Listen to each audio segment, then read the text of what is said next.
Hey everyone, welcome to Amplify Digest, where I break down some of the top news trends and more in all things people in 5 minutes or less. And if you're watching this from the US or frankly around the world, you are sadly entering another work week where an unspeakable racist mass murder has taken place in the US. And this post from Zach Nunn is such an important reminder for all of us in HR and frankly all leadership roles about the unique trauma these events are inflicting on our Black and frankly BIPOC employees.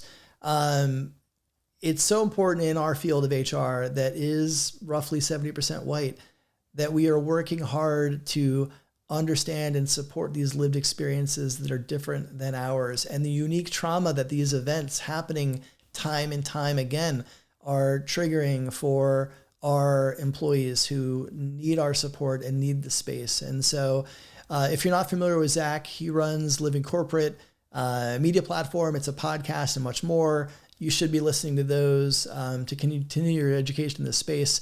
But he's a great leader. And I think that these types of conversations and these types of prompts are so important for us, especially in HR.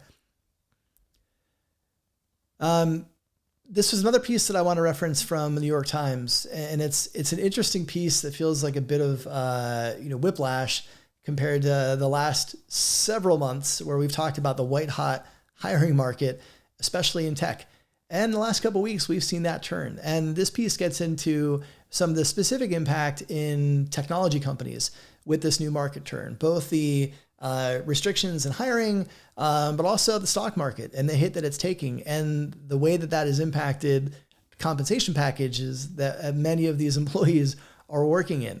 And I'm sure if you're watching this from tech, you may be having conversations internally and feeling some internal pressure from some of your recent hires who were hired in at a total comp package of X that is no longer X based on the market value of the equity. So again, this course correction in the market, we'll see, what this ultimately will look like. Lots of speculation on a variety of ways, but companies are feeling this and they're preparing for this. And, this piece from Uber really gets into their extreme hardcore cost-cutting measures and the way they should be looking at hiring as a privilege. I get that framing, don't love it, but the reality is I think especially companies that maybe were riding this boom period that we're in and overspending and overhiring, I think we are going to see that dialed back quite a bit. And as companies begin to recalibrate, we'll see other shifts as well. Netflix made waves last week with their update to their internal policies, including some of the really reframing around their orientation towards supporting creators in creating content, and specifically mentioning that means for some employees, you may be working on content you may find personally objectionable. And if that is not something that you can do, then Netflix may not be the right place for you. And again, I think this got a lot of attention. Netflix to me in this is being true to who they are and their values. Netflix's culture deck, and, Patty McCord is famous as what a performance-driven organization looks like. And to me, this new statement is probably being pretty consistent with those core values and how they operate. So again, I think companies are, going to be, especially if this downturn in the market becomes sustained, we may see more of these types of proclamations from companies really reaffirming who they are, both with the intent of weeding people in, but also weeding people out of the business.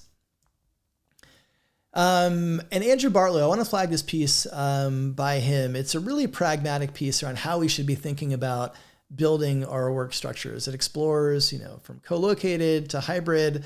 And really, I think the North Star in this is you need to do what is right for your business and your organization, not necessarily what the fads are. And, Andrew is a great mind around all things future of work. And so, again, another great piece that's definitely worth your time. And with that, that's a wrap for this week. Next week, I'm going to be on the